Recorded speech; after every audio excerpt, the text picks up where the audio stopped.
जिंदाबाद कांग्रेस जिंदाबाद जिंदाबाद जिंदाबाद সাংবাদিকৰ নিৰাপত্তা সুচিত কৰক সাংবাদিকৰ নিৰাপত্তা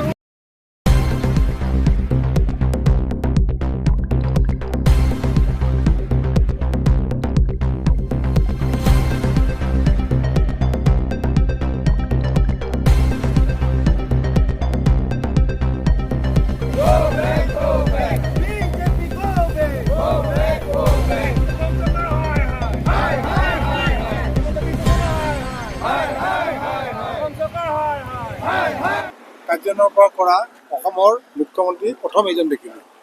তেওঁ নিজে আইন বনায়, তেওঁ কোনো আইন নামানে। তেওঁ আজি কৈছে যে তেওঁ সাংবাদিকক সাংবাদিকক তেওঁ সমালোচনা কৰিছে। সাংবাদিকৰ কি অৰ্থ, কাক তেওঁ স্বীকৃতি দিব সেই সম্বন্ধে কৈছে। খুব দুৰ্ভাগ্যজনক কথা। আৰু দিলৱাৰ হুছেইন ডাঙৰীয়াক যি তেওঁলোকে আটক কৰিলে আৰু কাৰাগাৰলৈ নিক্ষেপ কৰিলে, এইটো এটা আমাৰ ৪০ স্তম্ভৰ কাৰণেই নহয়, গোটেই অসমবাসীৰ কাৰণে এইটো এটা দুৰ্ভাগ্যজনক কথা। মনে সজা কিছু তেওঁলোকে কেছত তেওঁ কাৰাগাৰলৈ নিক্ষেপ কৰিছে। জামিন পোৱাৰ পিছতো তেওঁ আকৌ পুনৰ তেওঁক এৰেষ্ট কৰিছে।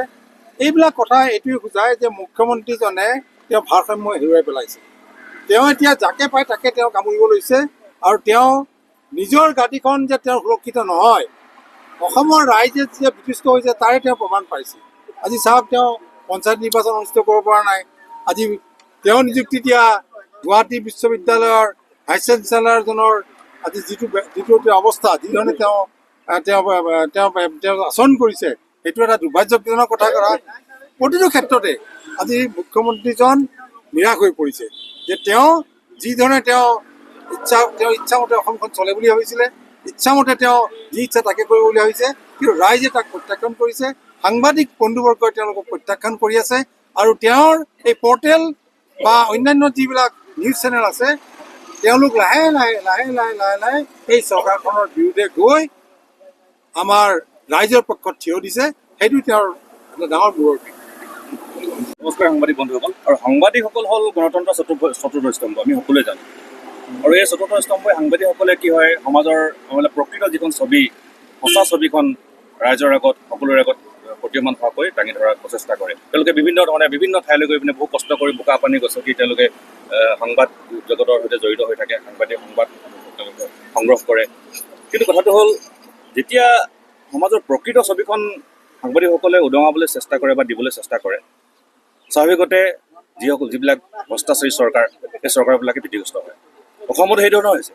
অসম চৰকাৰে, অসমৰ মুখ্যমন্ত্ৰীয়ে ভয় খাইছে এতিয়া যে সাংবাদিকসকলে তেওঁলোকৰ যিটো ফোপোলা স্বৰূপ, উন্নয়নৰ যিটো ফোপোলা স্বৰূপ, তেওঁলোকে যিটো ঢাটোল বজাই পিনে আজি গোটেই বিভিন্ন ধৰণে প্ৰচাৰ কৰি আছে যে বিভিন্ন ধৰণে উন্নয়ন হৈছে, তেওঁলোকে বিভিন্ন কাম কৰিছে। এইবিলাক মিছা কথা। এই মিছা কথাবিলাক তেওঁলোকে যেতিয়া সাংবাদিকসকলে বিভিন্ন ধৰণৰ যিবিলাক প্ৰকৃততে সাংবাদিকতা লৈ তেওঁলোকে গৌৰৱ কৰে, যিবিলাক নেকি নিৰ্ভীক সাংবাদিক, এইসকলে তেওঁলোকে সমাজৰ আগত এইবিলাক দাঙিবলৈ উদঙাই দিবৰ কাৰণে বিচাৰিছে। আৰু যিজন সাংবাদিক দিলৱাৰ হুছেইন মজুমদাৰ, তেওঁলোকৰ মাজৰ এজন, তেওঁ প্ৰকৃত ছবিখন যেতিয়া উদঙাই দিবলৈ চেষ্টা কৰিলে, চৰকাৰ ভীতিগ্ৰস্ত হ'ল, চৰকাৰ ভয় খাই তেওঁক শাৰীৰিক মানসিকভাৱে এটা হাৰাশাস্তি কৰি জেললৈ নিক্ষেপ কৰিলে। আমি যথেষ্ট উদ্বিগ্ন হৈছোঁ ইয়াৰ কাৰণে। সাংবাদিকসকলক যেতিয়া মান্যতা নিদিব, সাংবাদিকসকলক যেতিয়া ভীতিগ্ৰস্ত কৰিব চেষ্টা কৰিব, তেনেহ'লে এখন চৰকাৰ, এখন ৰাজ্য, এখন দেশ হৈ নাথাকিব। গতিকে আমি দাবী উত্থাপন কৰিছোঁ, সাংবাদিকসকলৰ নিৰাপত্তা সুনিশ্চিত কৰক, সাংবাদিকসকলৰ নিগ্ৰহ বন্ধ কৰক।